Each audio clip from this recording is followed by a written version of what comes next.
And a good definition of total depravity is that sin has affected every dimension of humankind. In other words, that humankind, so you and me, we are bent towards sin. Now, this does not mean that humans like you and I can never do anything good. That's not what it's saying. It's not, this term does not mean that humans can never act in a moral way.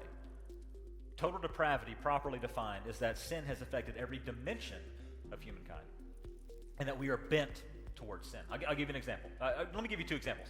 So one is, a couple of months ago, I think it was like February or March, I got into my car, and I learned very quickly that I had a flat tire, because I was trying to drive the thing, right, and it kept pulling.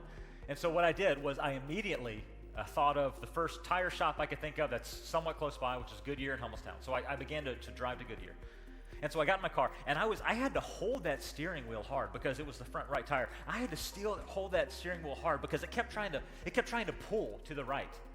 It was pulling hard. And I tell you, if I had let go of that wheel for just a second, we would have been in the ditch. It was pulling me towards the ditch. I had to manually hold that wheel and even kind of curve it to the left just a little bit just to keep it from ending up in the ditch. I had to hold it. Total depravity means that all of us, upon birth, are bent towards sin. All right? And we like to talk about free will. You've heard of Martin Luther. He had this famous text where he said, yes, mankind has free will, free to do all kinds of sin, right? We are bent.